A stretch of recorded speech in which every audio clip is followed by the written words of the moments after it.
तुमच्या गुडघ्यांमधून कटकट असा आवाज येत असेल, गुडघ्यामधील वंगण कमी झाल्याने गुडघेदुखी वाढली असेल किंवा गुडघ्यांना सूज आली असेल, वेदना वाढत चालल्या असतील, तर अशावेळी कोणते घरगुती उपाय केले पाहिजेत आणि कोणती काळजी घेतली पाहिजे ते आपण जाणून घेणार आहोत. गुडघेदुखीची अनेक कारणे असू शकतात. कुणाला शरीरातील कॅल्शियम कमी झाल्याने गुडघेदुखी होते, तर कुणाला मुकामार लागल्याने गुडघेदुखी सुरू होते. आयुर्वेदानुसार शरीरातील वातदोष वाढल्याने गुडघेदुखीही सुरू होत असते. याशिवाय वजन वाढणे, गुडघ्यांच्या आसपासचे स्नायू कमजोर झाल्याने देखील गुडघेदुखीची समस्या उत्पन्न होते. गुडघ्यामधील वंगण कमी झाल्याने गुडघ्यांमधून कटकट असा आवाज येत असेल किंवा गुडघ्यांवर ताण येत असेल तर वाढलेले वजन कमी केले पाहिजे. शिवाय सर्वच सांध्यांच्या आसपासचे स्नायू मजबूत होण्यासाठी आवश्यक तो व्यायाम आणि त्याचबरोबर संतुलित आहार घेणे देखील तितकेच महत्त्वाचे असते. यासाठी आपला आहार अँटीऑक्सिडंट, अँटी इन्फ्लॅमेटरी आणि ओमेगा 3 फॅटी ॲसिड युक्त असला पाहिजे. सुकामेवा, भिजवलेले बदाम किंवा अक्रोड, मासे यांसारख्या पदार्थांपासून हे घटक आपल्या शरीराला सहज मिळतात. शिवाय सकाळचे कोवळे ऊन घेणे हे देखील व्हिटॅमिन डी आणि हाडे मजबूत करण्यासाठी फायद्याचे असते. गुडघ्यांना सूज आली असेल, वेदना असतील आणि तुम्ही गुडघ्यांना तेल मालिश करू शकत नसाल तर अशावेळी एरंडाच्या पानांचा वापर तुम्ही करू शकता. ग्रामीण भागात एरंडाची झाडे सहज उपलब्ध होतात.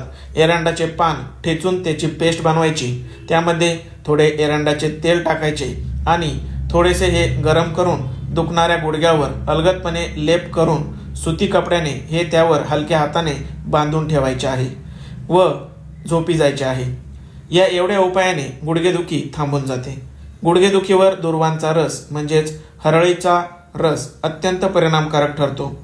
सलग 8 दिवस साधारण पाव कप दूर्वांचा रस नियमित घेतल्याने शरीरातील वातदोष कमी होतो आणि गुडघेदुखीवर आराम पडतो. हा उपाय सकाळी सकाळी करायचा आहे.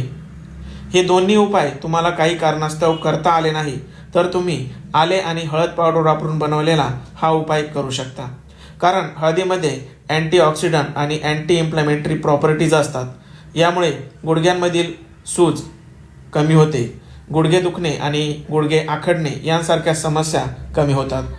त्यामुळे रोज सकाळी किंवा संध्याकाळी 1 ग्लास पाण्यामध्ये 1 इंच आल्याचा तुकडा ठेचून टाकावा आणि त्यामध्ये पाव चमचा घरगुती बनवलेली हळद पावडर मिसळून हे व्यवस्थित उकळवून घ्यायचे आणि अर्धे झाल्यानंतर हे गाळून घेऊन थंड झाल्यानंतर त्यामध्ये 1 चमचा मध आणि थोडासा लिंबाचा रस मिसळून हा चहा प्यायचा आहे.